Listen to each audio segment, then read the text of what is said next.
ఏమిటంటే ఒకప్పుడు పరిసయ్యులు కూడి ఉండగా యేసు వారిని చూచి, ఎవరు కూడి ఉండగా? పరిసయ్యులు. పరిసయ్యులు అంటే మీకు చెప్పాను కదా పదే పదే.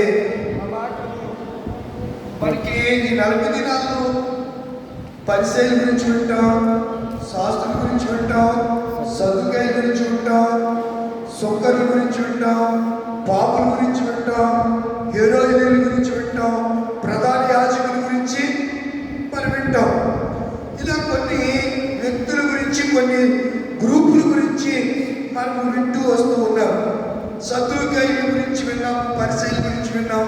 ఈరోజు పరిసయ్యులనే ధర్మశాస్త్రోపదేశకుడు యేసుని అడిగిన ప్రశ్నలు రాత్రి ప్రేమ అనే 2 అక్షరాల్లో ఉన్నటువంటి ఆ విషయాన్ని మనం జ్ఞాపకం చేసుకున్నాం.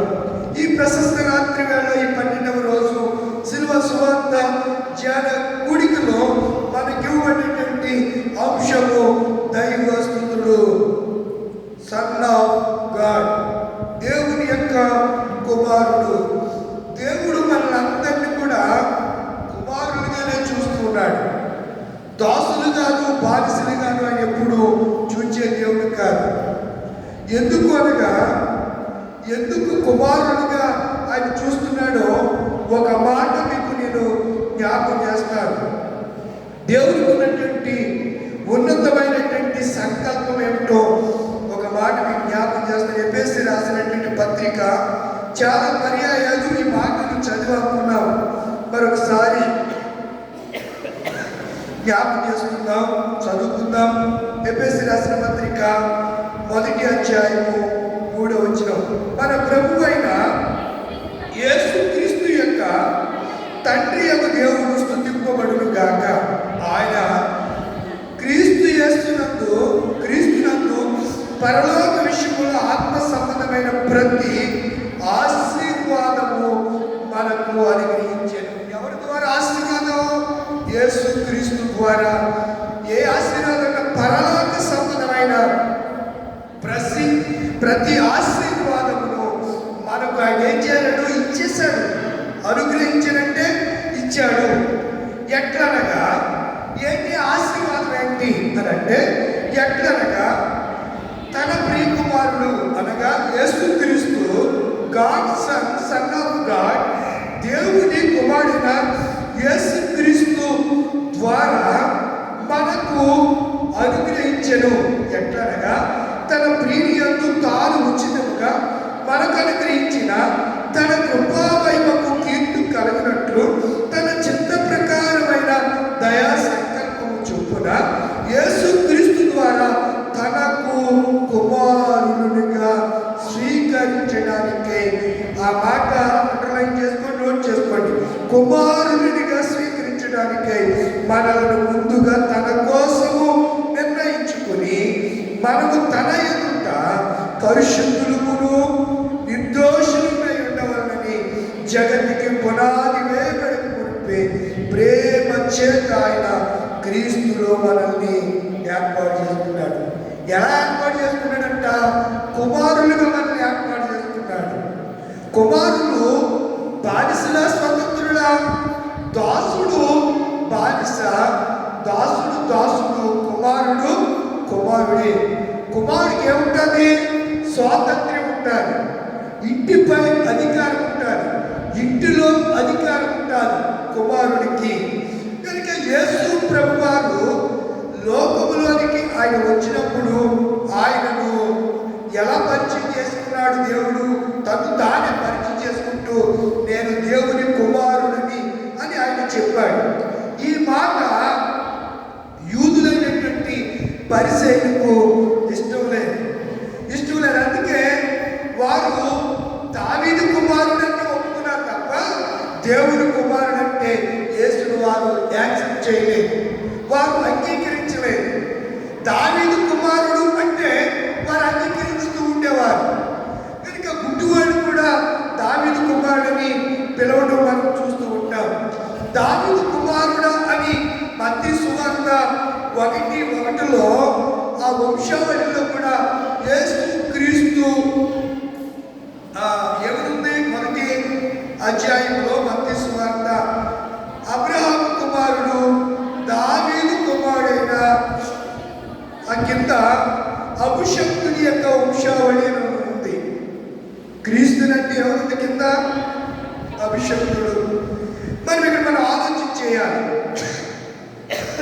110వ కీర్తన 110వ కీర్తనలో దావీదు క్రీస్తు పూర్వం 1000 సంవత్సరాల కాలంలో ఇశ్రాయేలు రాజులు ఇశ్రాయేలు దేశాన్ని 12 గోత్రాల్ని ఆయన పరిపాలించాడు. ఆయన పరిపాలన కాలంలో దేవుడు అతన్ని ఎన్నుకున్నాడు, ఆత్మనిచ్చి వాడుకున్నాడు. అతడు దేవుడి గురించి ప్రవచించాడు.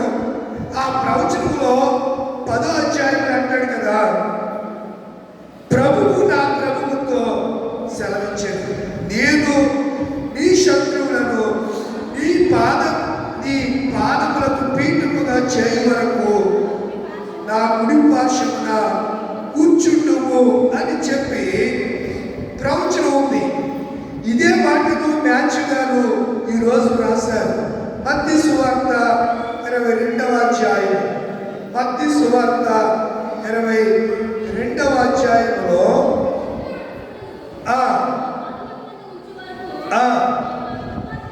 నీవు నా కుడి పార్శ్వమున కూర్చుండుమని ప్రభువు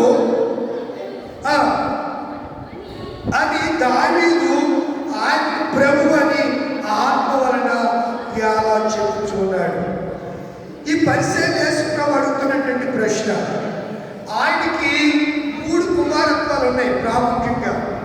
1 మరియ కుమారుడు, 2 చెప్పండి 2 వడ్లవాణి కుమారుడు, 3 దేవుని కుమారుడు. కొంతమంది ఈయన మరియ కుమారుడు కాడా, యేసు యూదా అనువారు ఈయన సహోదరులు కారా అని కొంతమంది భావించారు, మాట్లాడారు.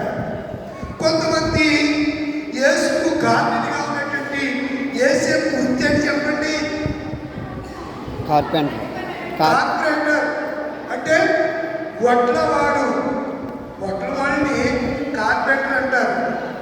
కార్పెంటర్ అంటే చెక్కలతో అన్ని చేసే ఫర్నిచర్ వుడ్ వర్క్ చేసే ఆ పని నైపుణ్యంగా చేసే వృత్తి కలిగిన వాడు ఎవరు అనగా యేసుక్రీస్తుకు గార్డెన్గా వ్యవహరిస్తున్నటువంటి వాడు. అందుకే ఈయన వడ్లవాణి కుమారుడు కాడా, ఈయన మరియ కుమారుడు కాడా, ఈయన దావీదు కుమారుడు కాడా. వారికి తోచిన విధంగా యేసు ఎవరని వారు ఆలోచిస్తున్నారో అలా వారు మాట్లాడుతున్నారు. ఈరోజు నేను కూడా మిమ్మల్ని ఒక ప్రశ్న అడుగుతున్నాను, యేసు ఎవరి కుమారుడు? యేసు ఎవరి కుమారుడు? ఇశ్రాయేలు ప్రజలను అనుకున్నట్లుగా ఆయన దావీదు కుమారుడా, ఆయన వడ్లవాని కుమారుడా, ఆయన మరియ కుమారుడా? ఎవరినంటే దేవుడే సాక్ష్యం ఇచ్చింది, ఈయన నా ప్రియ కుమారుడు అని. అంటే దేవుడు సాక్షాత్తు యేసు మనం పాడుకున్న 149వ కీర్తనలో, సంఘారాధన కీర్తన పుస్తకంలో 149 యేసుక్రీస్తు పేరున రక్షకుడు వెలసిన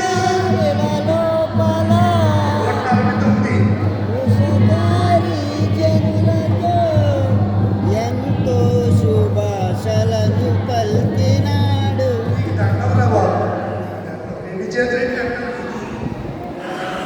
పాడతారో ఇంట్లో వచ్చి పూజ చేసి పాడేస్తారు.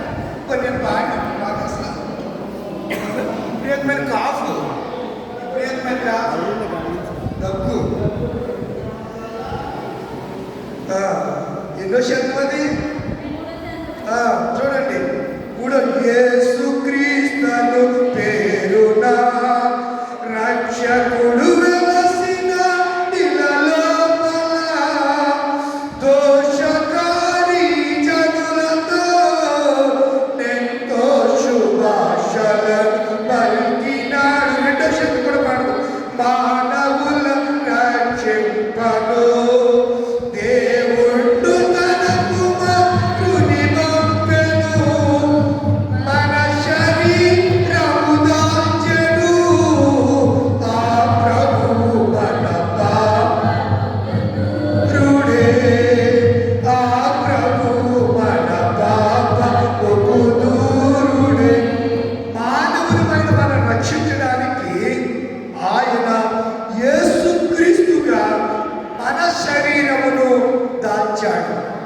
మార్చి పాపము లేని వాడుగా. దేవుడిలో ఏముండదు? పాపం ఉండదు. ఆయన ఎవరు చెప్పండి? నేను పరిశుద్ధుడు కనుక మీరును పరిశుద్ధులై ఉండండి. ఆయన పరిశుద్ధుడు.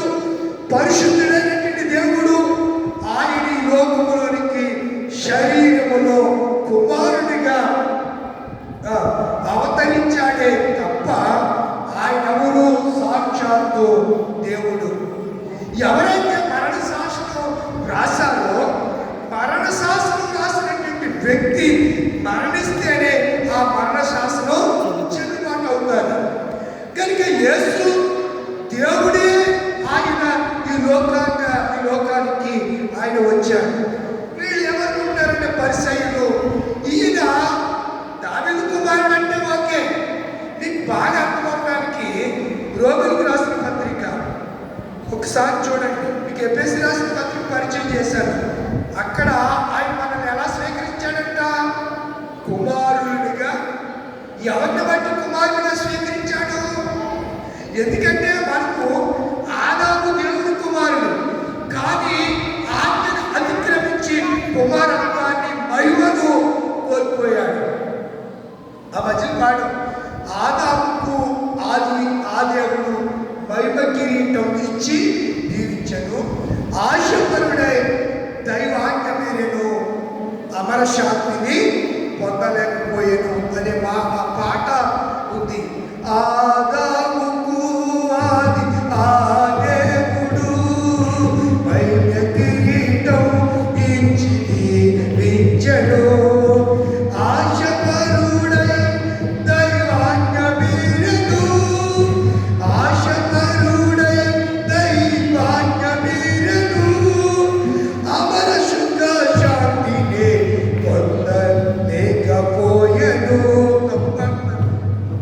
చాలా బాగుంటుంది, అద్భుతమైనటువంటి పాట. కనుక ఆదాము దేవుడి కుమారుడు. కుమారుడిగా ఉండవలసినటువంటి ఆదాము దేవుడికి కుమారుడిగా ఉండలేకపోయాడు. కనుకనే దేవుడే కుమారుడికి లోకంలోకి వచ్చాడు. అది మర్మం. దేవుడే కుమారుడిగా ఈ లోకంలోనికి మనల్ని రక్షించడానికి వచ్చాడు. దేవుడు ముగ్గురు కాదు, ఒక్కరే దేవుడు. ఆయన తన రూపాన్ని మార్చుకుని తన మహిమను విడిచి భూమి మీదకి ఆయన యేసు క్రీస్తుని పేరున ఈ లోకానికి వచ్చాడు. ఆయన పిలువబడుతున్నప్పుడు మాత్రం ఇప్పుడు ఆయన దేవుడని ఎవరికి అర్థమైంది? దావీదుకి అర్థమయ్యి ఎవడని కొడుకుని ప్రభువా అని అంటాడా? చెప్పరండి బాబు. కొడుకుని ఏమంటారు? మరే మైసాక్ నా కొడుక పరిచయం చేసినప్పుడు కూడా ఏమంటాం? ఈయన నా కొడుకండి అని అంటాం. కానీ దావీదు ఏమంటున్నాడు? యేసు ప్రభువుని అదే మ్యాచింగ్గా రాశారు. ఒకవేళ యేసు ప్రభు వారు మీరు అనుకున్నట్లుగా నేను దావీదు గోత్రం లేదా యోధా గోత్రంలో దావీదు వంశం నుంచి వచ్చాను, దావీదుకు సంబంధించిన వాడినే అని ఆయనే ఒప్పుకుంటున్నాడు. అయినా ఎవరిని? నేను మిమ్మల్ని రక్షించడానికి దావీదు కుమారుడిగా పిలువబడితే మీ మధ్యకు వచ్చాను, కానీ నేను దేవుణ్ణి అని ఆయన చెప్పాడు. అందుకే ప్రభువు ఏమంటున్నాడన్నా? ప్రభువుతో సెలవు. దావీదు ఏమంటున్నాడు? నా ప్రభువు అని అంటున్నాడు. ఎవరిని? దేవుణ్ణి. ఆ దేవుడు ఎవరు? యేసుక్రీస్తును. దావీదు ఏమంటున్నాడు? కనిపించుకుందా? ప్రభువు అని అంటున్నాడు. మీకు అర్థమవడం కోసం ఈరోజు పాఠంలోకి ఒకసారి వెళ్దాం. రాజుల మొదటి గ్రంథం 11వ అధ్యాయం. రాజుల మొదటి గ్రంథం 11వ అధ్యాయం 35, 36 వచనాలు. అవేనా చదివింది? చదవండి ఒకసారి.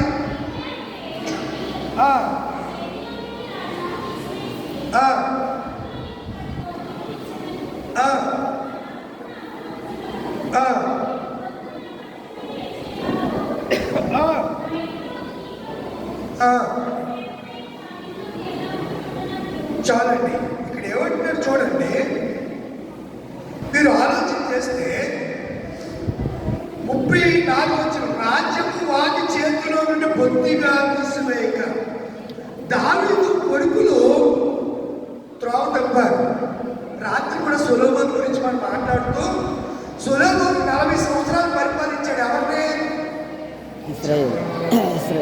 ఇశ్రాయేలు ఎక్కువ సంవత్సరాలు పరిపాలించింది ఎవరు చెప్పండి? ఎవరు? హోషేయ 52 సంవత్సరాలు పరిపాలించారు. అర్థమవుతుందా మీకు? ముగ్గురు రాజులు 120 సంవత్సరాలు పరిపాలించారు. ఇశ్రాయేలు మొదటి రాజు ఎవరు? సౌలు. ఇశ్రాయేలు మొదటి రాజు ఎవరు? సౌలు. రెండవ రాజు ఎవరు? దావీదు. మూడవ రాజు ఎవరు?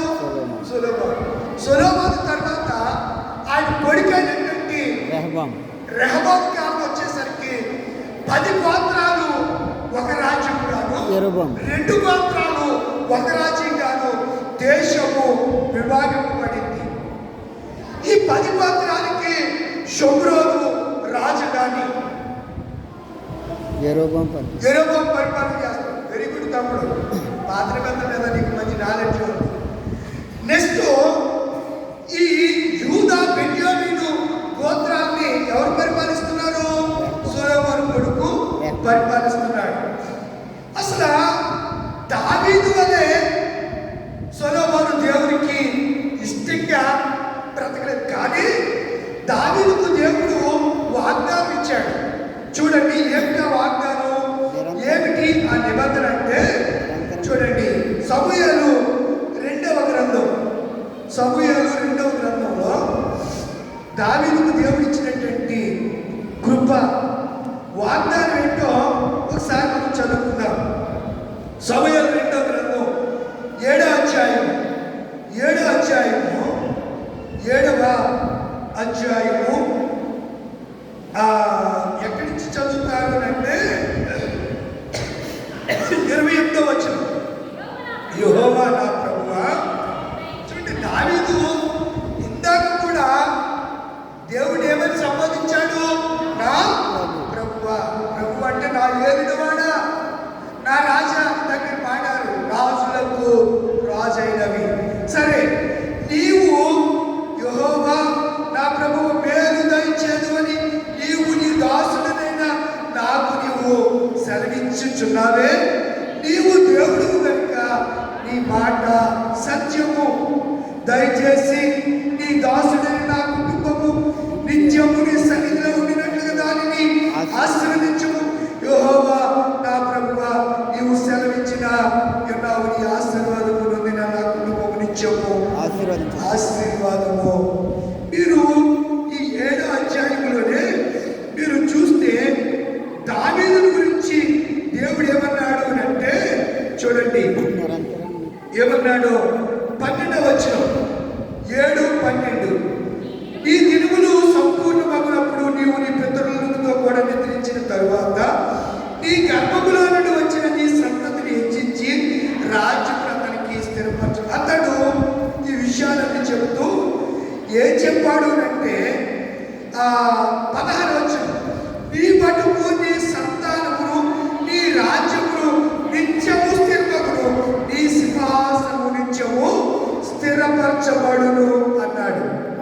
ఏమన్నాడు? నిత్యము నీ సింహాసనం.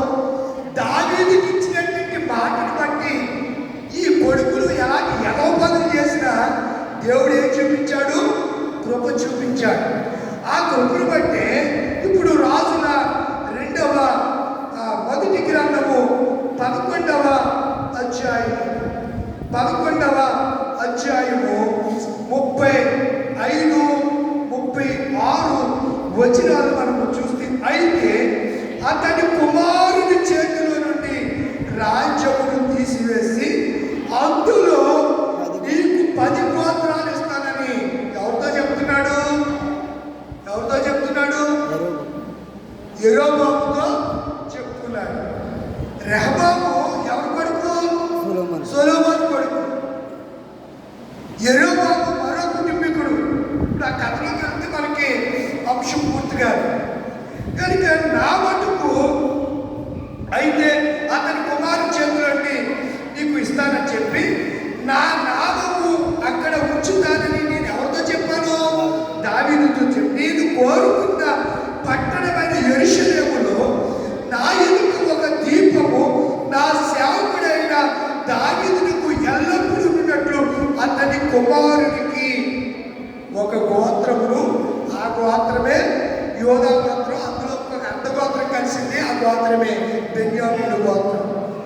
యూదా గోత్రం ఫుల్లుగాను, బెన్యామీను గోత్రములో ఆఫ్ గోత్రము వారు యెరూషలేములో కొంతమంది, యోర్దాను యువతలో కొంతమంది ఉండిపోయారు. ఏ గోత్రం వాళ్ళు? బెన్యామీను గోత్రం వాళ్ళు. యూదా గోత్రం పూర్తిగా యెరూషలేములో ప్రవేశించింది. యెరూషలేము ఇప్పుడు ఉన్నటువంటి పేరు యెబూసు. తర్వాత దావీదు దానికి దావీదు పురము అనే పేరు పెట్టాడు. ఇప్పుడు దావీదు 40 సంవత్సరాలు పరిపాలించేశాడు, సొలొమోను 40 సంవత్సరాలు పరిపాలించేశాడు. కనుక రాజ్యము విభాగింపబడింది. అయితే దేవుడు నిబంధనను స్థిరపరచువాడు. నిబంధనను జ్ఞాపకం చేసుకొని అంటున్నాడు కదా, దావీదుకు దీపముగా యెరూషలేములో ఒకడెప్పుడు ఉంటాడు. ఆ దీపమే మన ప్రభువైన యేసు. వాళ్ళెవరు దీపాలలో ప్రకాశించలేదు. నా దీపము యేసయ్యా నీవు వెలిగించినావు, సుడిగాలిలో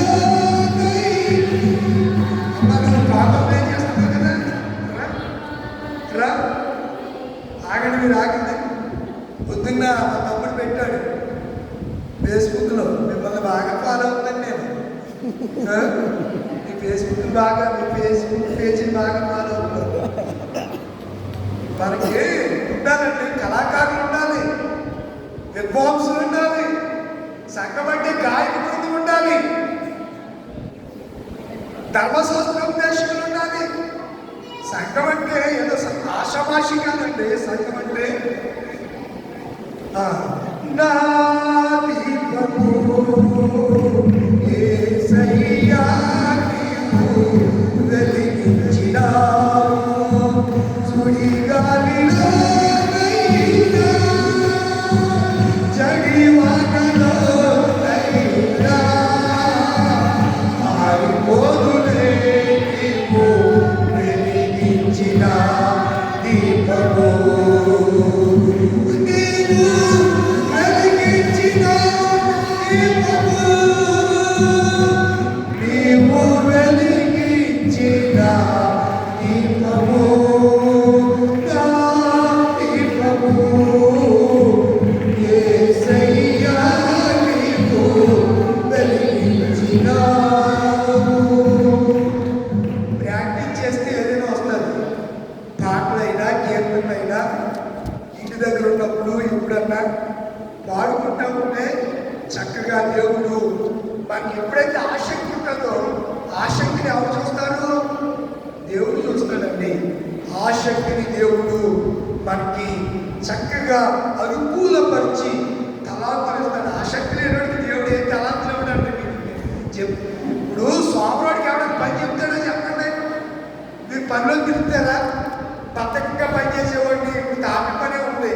టయానికి కాడికి గమేంలో సిమెంట్ కలిపి అందించకపోతే ఆ మేస్త్రి కింద ఉన్నటువంటి వీటిని ఏమంటాడు? పని వండి ఆ సరిగ్గా చేయట్లేదంటే రేపు పొద్దున తీసుకొస్తానంటే అంటాడు. దేవుడు కూడా బద్దకంగా పనిచేసే వారికి దేవుడు ఏ తలాంతులు ఇవ్వడు. సోమరోడు ఏమన్నాడు చెప్పండి? సోమరివైనా ఏమనలేదా? చెడ్డదాసుడా, సోమరివైనా చెడ్డదాసుడా అని అన్నాడు. ఆ మాట మీరు ఏదో టూకీగా ఆలోచన చాలా భావగర్భిత